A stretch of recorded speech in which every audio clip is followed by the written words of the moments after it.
Every year, a staggering number of people are forced into extreme poverty. They are not pushed there by war or by famine, but by the simple act of trying to stay healthy. Almost 100 million people fall below the poverty line annually because they have to pay for health care. This is not just a statistic, it is a global crisis unfolding in quiet desperation across countless villages and cities.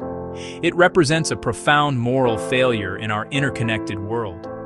For these millions, a diagnosis is more than a health concern. It is a financial catastrophe waiting to happen, a trapdoor that can swallow entire families, leaving them with nothing.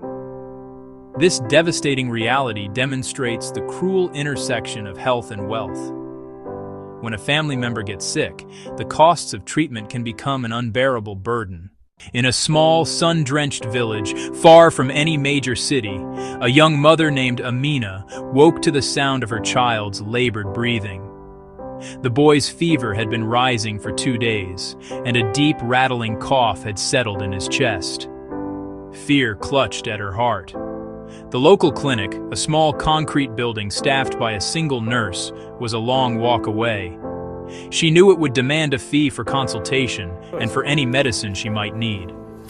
The few coins she had saved were not nearly enough to cover the cost of care, a fact that weighed on her as heavily as her son's illness. With no other choice, Amina made a decision that countless parents in her position are forced to make. She sold the family's 2 goats, their primary source of milk and a vital asset. The money from the sale was just enough to pay for the clinic visit and the initial round of medicine. "I had to do it," she would later say, her voice quiet but firm. What else could a mother do when her child cannot breathe? Her words echo the silent desperation of millions who must sacrifice their future security for immediate survival, hoping that one desperate gamble will be enough. But the medicine did not work as quickly as they had hoped. Her son's condition worsened, and the clinic nurse said he needed stronger antibiotics, which were more expensive. The family's small savings were already gone. With a heavy heart, Amina and her husband sold a small parcel of their farmland, a piece of earth that had been in their family for generations. They used the money to buy the new drugs, praying this would finally bring healing. For weeks, the family ate less, their meals shrinking as their resources vanished. The loss of their land and livestock was a devastating blow. Amina's story is not an isolated tragedy. It is a common narrative repeated daily across the globe, from the rural plains of Africa to the mountain villages of Asia and the urban slums of Latin America. The primary driver of this crisis is a concept known as out-of-pocket spending. This is when people must pay for health services directly from their own funds at the moment they need care, with no help from government subsidies or insurance. In wealthy, high-income nations, these direct payments make up a relatively small portion of total health spending. National health systems, employer-sponsored insurance, other social protection schemes. This creates a crucial buffer that protects individuals and families from the full financial impact of getting sick. Ensuring a medical emergency does not automatically become a financial one. In many low- and middle-income countries, however, the situation is tragically reversed. Out-of-pocket payments represent a much larger share of health financing, sometimes accounting for over half of all spending in the sector. Governments may lack the tax base or the political will to fund a comprehensive public health system, and formal insurance is often inaccessible, so the burden falls on individuals. See a doctor, get a lab test, buy medicine. They are often presented with a bill that must be paid on the spot. This reliance on direct payments creates a formidable barrier to care. For those living on just a few dollars a day, even a small fee for a consultation can be prohibitively expensive. Consequently, many people delay or forgo seeking medical help altogether, allowing preventable or treatable conditions to become more severe and costly. A simple infection that could have been cured with a cheap course of antibiotics can escalate into a life-threatening illness. This system effectively rations healthcare based on the ability to pay, leaving the poorest and sickest with the least access to services. the consequences are devastating for both health and economic well-being. Do you sell the land that feeds your family to pay for your child's medicine? Do you pull your children from school to cover the cost of a hospital stay? The gap between those who have access to quality health care and those who do not is not shrinking. In many ways, it is widening. This growing divide is fueled by a constellation of economic forces, political forces, social forces. High-income countries spend, on average, thousands of dollars per person on health each year. Advanced hospitals, well-trained medical staff, comprehensive health services. In contrast, many low-income nations can only afford to spend a few dozen dollars per person, leaving their health systems chronically underfunded, understaffed, and ill-equipped. External debt, structural adjustment policies, and trade agreements pressure budgets away from health. Brain drain leaves shortages of doctors, nurses, and essential health workers. Rapid innovation, new technologies, diagnostics, breakthrough medicines brings hope, but at exorbitant prices. When a family faces a major health expense, the immediate cost is only the beginning of their financial turmoil. The true impact is a devastating ripple effect that can destabilize every aspect of their lives for years to come. A single surgery or a prolonged illness can easily cost more than a family's entire annual income. To cover such an expense, the first assets to be sold are often those that generate income: livestock, farming equipment, a small shop's inventory. This immediately cripples the family's ability to earn a living. One of the most tragic consequences is the removal of children from school. Malnutrition and untreated illness create a vicious feedback loop of sickness and destitution. High-interest loans can spiral into debt bondage, all because someone got sick. World Health Organization, World Bank, they track this phenomenon, catastrophic health expenditure, and estimate nearly 100 million people pushed into extreme poverty each year. The fact that millions are impoverished by healthcare costs is not an accident. It is the direct result of systemic failures in how we finance and deliver health services. A primary cause is insufficient public funding for health in low and middle-income countries. Budgets often prioritize defense or infrastructure instead. Chronic underinvestment means too few clinics, too few salaried health workers, and not enough essential medicines. With gaps in public provision, people rely on fragmented, often unregulated private care operating for profit. Fees for every service, often unaffordable for the average person. Market-based healthcare excludes the poor. Ability to pay, not medical need, decides who gets care. Past policies introduced user fees and cut public spending, sharply reducing access for the poor. Patents keep generics off the market, setting high prices that keep life-saving drugs out of reach. And where political will is weak, the marginalized, without voice or power, are overlooked, and the system continues to fail those who need it most. Despite the scale of the problem, proven and powerful solutions exist. The single most effective strategy to protect people from catastrophic health costs is the implementation of universal health coverage. Everyone should have access to the quality health services they need without suffering financial hardship as a result. Move away from out-of-pocket at the point of care toward prepayment and risk pooling through taxes or social health insurance. When costs are shared across the population, no single family bears the full burden.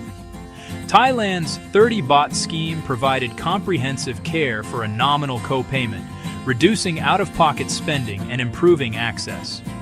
Rwanda's community-based schemes helped drive a steep decline in child mortality. UHC requires political commitment, increased public financing, reliable medicines, and a paid, trained workforce. A healthy population is more productive, and protecting families strengthens the economy. De-link healthcare from personal wealth and break the cycle of sickness and poverty. While national policies like universal health coverage are essential, some of the most impactful solutions are being pioneered at the local level, on the front lines of care.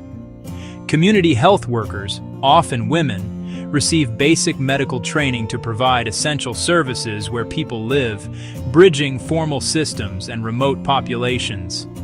They manage childhood illness, provide vaccines, screen for malnutrition, and ensure prenatal care. Trusted, local, and culturally fluent, they reach the most vulnerable households. Mobile phones enable telemedicine and mHealth at low cost. Remote consults save time and money. Portable diagnostics speed up treatment at the doorstep. Community-based health insurance pools risk and builds trust. Combine CHW's technology and local financing to build resilient, equitable systems from the ground up, making care truly affordable for everyone. The human cost of unaffordable healthcare is immense and unacceptable. It is measured in the children who die from easily treatable diseases, the mothers who do not survive childbirth for lack of a skilled attendant, and the families who lose everything they own to pay a medical bill. This is more than a failure of economics. It is a failure of empathy and a betrayal of our shared humanity. The story of Amina, forced to sell her family's future to save her child's life, is a reality we must refuse to accept. We have the knowledge, the resources, and the proven solutions to build a different world. Governments must make health a priority and move decisively toward universal coverage. Global institutions must back fair pricing and long-term system building. Change comes from the top and from the front lines and citizens who demand accountability. We must listen, stand in solidarity, and choose to close the gap now. Health is not a privilege. It's a fundamental human right, a core principle underpinning the concept of universal health coverage. Yet today, more than half of the world's population still lacks access to essential health services, facing significant and often insurmountable barriers. This global health gap is a complex issue, driven by pervasive poverty, challenging geographical isolation, and severely inadequate infrastructure. The dream of healthcare for all remains an unfinished journey, but it is certainly not an impossible goal to achieve. Disparities in healthcare access exist not only between different countries, but also profoundly within them, disproportionately affecting vulnerable populations. An inadequate health workforce and insufficient medical facilities further exacerbate this gap, leaving millions without necessary care. However, several nations offer valuable lessons in bridging this gap, demonstrating successful models of universal health coverage that we can learn from. Countries like Taiwan, with its universal national health insurance system, provide comprehensive coverage, short waiting times, and affordable costs for all citizens. South Korea blends public healthcare with private delivery, excelling in advanced technology, patient safety, and remarkably low costs. Australia's well-regarded system emphasizes preventative care, while Norway delivers high-quality healthcare through a strong public system funded by taxes. The United Kingdom's National Health Service, or NHS, is renowned worldwide for providing free healthcare to its residents and citizens at the point of use. A crucial strategy involves strengthening primary and community care, acting as the essential first point of contact for all healthcare needs. This includes vital services like vaccinations, comprehensive screenings, and the effective management of chronic diseases, all delivered close to home. Investing in these local services is key to reaching underserved populations and ensuring equitable access to essential health services for everyone. Technology also plays a vital role, profoundly transforming healthcare through innovations that enhance access and efficiency. Telemedicine, for instance, enables remote consultations, diagnoses, and treatment, effectively expanding access for those in remote locations or with limited mobility. Artificial intelligence improves diagnostic accuracy and personalizes treatment plans, while wearable devices monitor health conditions in real time, providing valuable data. Even drones are being utilized to deliver essential medicines and supplies to remote and hard-to-reach areas, expanding access significantly. Electronic health records streamline patient data management, improving care coordination and enhancing overall efficiency within the healthcare system. Global health initiatives are humanitarian efforts that raise and disperse funds for infectious diseases, immunizations, and strengthening health systems in developing countries. Recognizing that factors like education, income, and living conditions significantly impact health, addressing these social determinants is crucial for equitable outcomes. Achieving healthcare for all demands global solidarity and robust partnerships among governments, international organizations, NGOs, and the private sector. These collaborations are essential for mobilizing resources, sharing vital knowledge, and implementing effective strategies worldwide to build stronger health systems. Healthcare for all is not merely a dream. It is our shared responsibility, a collective commitment to human well-being and dignity. By working together with unwavering dedication and innovative solutions, we can truly make the promise of universal healthcare a reality for everyone. This ensures that every individual, regardless of their circumstances, has the opportunity to live a healthy and fulfilling life.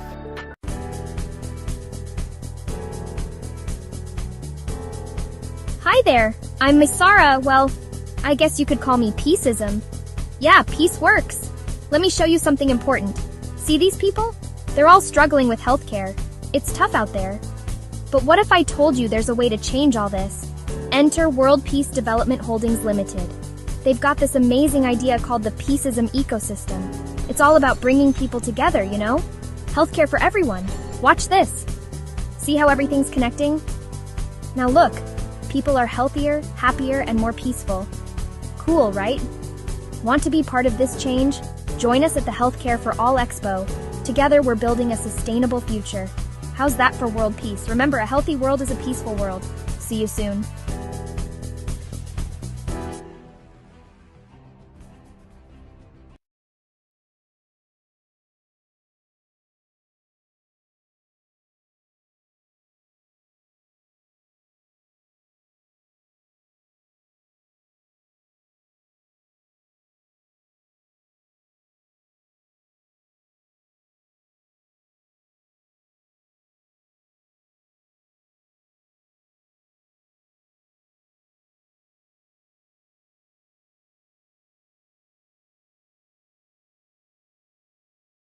For far too long, we have operated under a flawed assumption.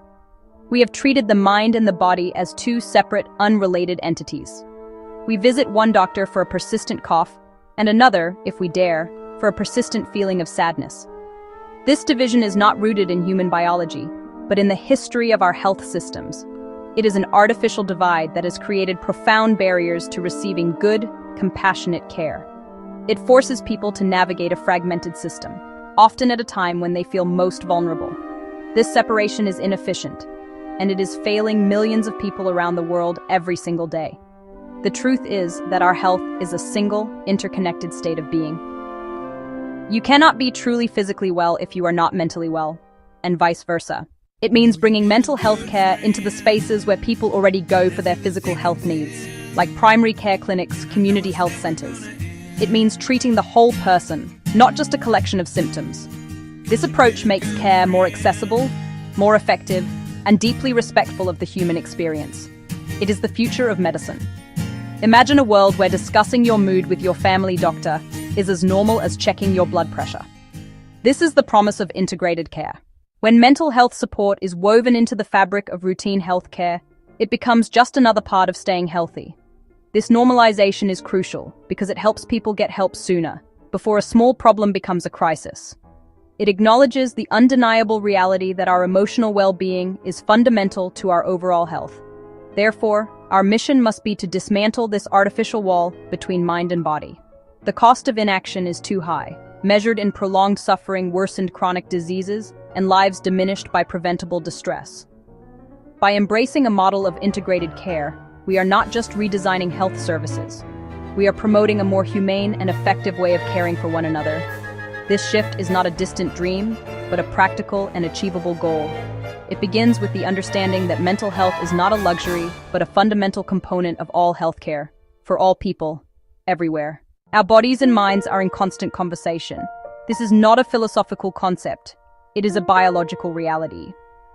Think about a time you felt intense stress or anxiety. You might have experienced a racing heart, a knot in your stomach, a tension headache. These are not imaginary symptoms. They are physical manifestations of your emotional state. The brain, through a complex network of hormones and nerve signals, directly influences the functioning of every organ in your body. When the mind is under prolonged distress, the body bears the burden, often in silent and destructive ways. Consider the impact of chronic stress.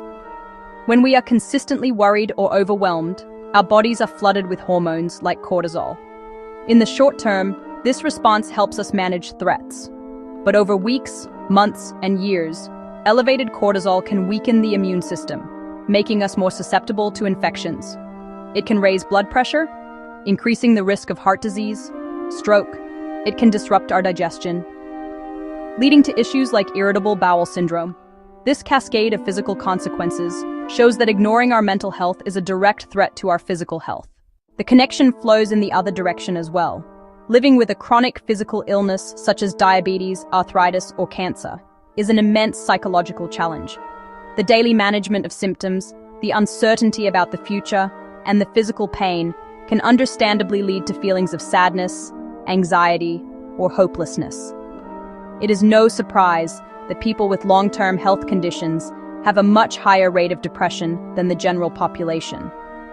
When this depression goes untreated, it can make it harder to manage the physical illness, creating a vicious cycle of declining health. This intimate link means that we cannot effectively treat one without considering the other. A doctor trying to help a patient control their high blood pressure will have limited success if the patient's untreated anxiety is keeping their stress hormones elevated. Similarly, a person struggling with depression may find it difficult to muster the energy to exercise or eat nutritious food, further impacting their physical well-being. Recognizing this two-way street is the first and most critical step toward providing care that truly heals the whole person, mind and body together. Many people arrive at a primary care clinic with physical complaints that are difficult to explain. Persistent fatigue that sleep does not fix, vague aches and pains that move around the body, stubborn digestive issues with no clear cause. Doctors may run a series of tests, blood work, scans, examinations, only to find that everything appears normal. This can be frustrating for both the patient and the provider. Often, these mysterious physical symptoms are the body's way of expressing emotional distress. A person who is not comfortable saying, "I feel deeply sad," might instead say, "I am tired all the time." Someone grappling with anxiety might describe a constant feeling of being unwell or having a racing heart. In many cultures, it is more acceptable to talk about a physical ailment than an emotional one. The body becomes the voice for a mind that is struggling to speak. Stigma is one of the most powerful and destructive forces in healthcare. It is the shadow of shame, fear, and misunderstanding that surrounds mental illness. This shadow creates a wall of silence, preventing countless people from seeking the help they need and deserve. People worry about being judged by their family, friends, or co-workers. They fear being labeled as weak, crazy, or unstable. In many communities, these labels can lead to social rejection, discrimination in housing and employment, and a profound sense of isolation. The impact of stigma is devastatingly practical. People suffer in silence, hide postpartum depression, or delay help for years. Systems can reinforce stigma when services are far away or hidden, with long waits and daunting referrals. Integrated care is a powerful antidote. When mental health pros are part of the primary care team and doctors routinely ask about well-being, it sends the message that mental health is simply health. Integrated care is not a single, rigid formula.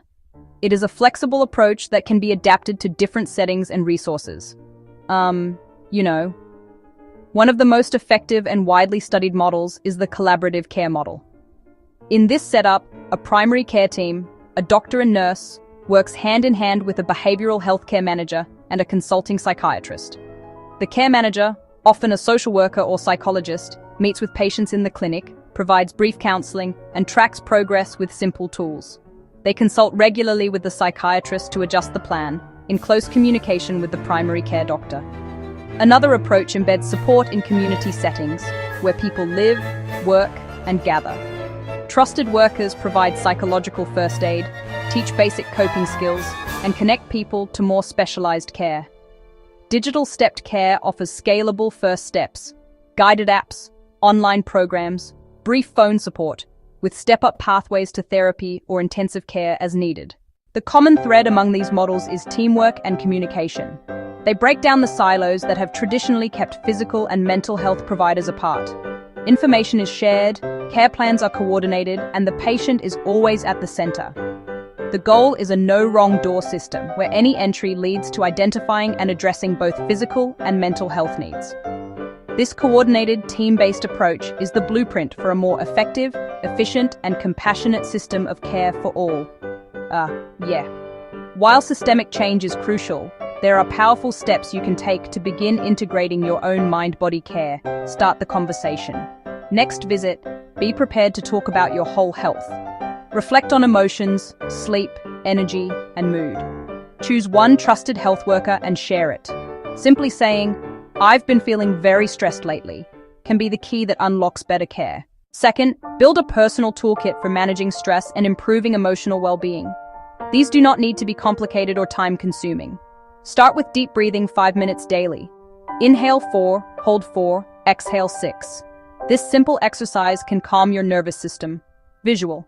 Simple infographic. Deep breathing, regular sleep schedule, talking to a friend, going for a short walk. Focus on a regular sleep routine. Consistent bed and wake times. Small, consistent habits beat big, sporadic efforts. Third, do not underestimate connection. Stigma thrives in isolation, and connection is its natural enemy. Seek a support group in your community or a moderated online forum. Sharing your story reduces shame and loneliness. Finally, be proactive in health planning, especially with chronic illness. Ask your team to include mental health support. By advocating for whole-person care, you improve outcomes and help educate providers about integration. For health systems and providers, the journey toward integration can begin with small, manageable steps that have an outsized impact. First, invest in training for primary care teams, nurses, community health workers, doctors. They do not need to become psychiatrists. Equip them with short, practical training to screen common conditions and ask compassionate questions. Teach brief, evidence-based psychological interventions. Second, add a dedicated mental health worker on site. Warm handoffs, brief therapy, coping skills, and regular follow-up transform access and reduce stigma. Third, use simple screening tools systematically, 2 or 9 questions, integrated into the electronic record to track progress over time. Finally, build clear, fast, supportive referral pathways with local partners, shared records, and dedicated lines so patients feel supported end to end. To understand the real-world impact of integrated care, consider the story of Maria. She's 54, living with type 2 diabetes for nearly a decade. She kept up with clinic visits, but blood sugar stayed high. She felt profound exhaustion and overwhelming demands of monitoring food, checking blood, and taking medication. A quiet sadness settled in. During a routine checkup, Sarah tried a different approach. After reviewing logs, she asked, "Maria, I know managing diabetes is a lot of work. Beyond the numbers, how have you been feeling in yourself lately?" Maria hesitated, then shared poor sleep, lost interest in hobbies, and feeling hopeless, believing it was weakness. Because the clinic used integrated care, Sarah reframed it as a health issue and introduced David, who met Maria the same day, taught a simple breathing technique. Over 3 months, 4 brief follow-ups and small goals, daily walks, reconnecting, while the team coordinated care. Maria's mood lifted, diabetes got easier, and readings improved. She later said, "For the first time, I felt like someone saw all of me, not just my disease." The evidence is clear. The moral imperative is undeniable. The time has come to end the false separation of mental and physical health. Integrating care is not radical. It is practical, humane, and cost-effective. Our minds and bodies are one. Earlier detection, improved outcomes for chronic diseases, reduced stigma, greater patient satisfaction, more sustainable health systems. This does not require an overnight overhaul. Small, deliberate actions build momentum. 1 clinic pilot, 1 university adding training, 1 community leader championing awareness. A story that can be shared, a model that can be replicated, a source of inspiration for others. Movements are built step by practical step, from the ground up. The path forward requires a shared commitment from all of us. If you are seeking care, be brave. Start a conversation about your emotional well-being. Ask for the whole person care you deserve. If you are a provider, be a champion. Learn one skill. Try one screening tool. Advocate for adding a counselor. Together, we can build systems that are smarter and kinder. No one should suffer in silence. Seeking help for emotional distress should be as normal as getting a cast for a broken arm. Let's commit to taking one action this week. Talk to one person. Share one story. Start one new practice. Let's begin bridging the divide and building a future where every person receives whole, compassionate care and can truly thrive. This is integrated care. You are not alone.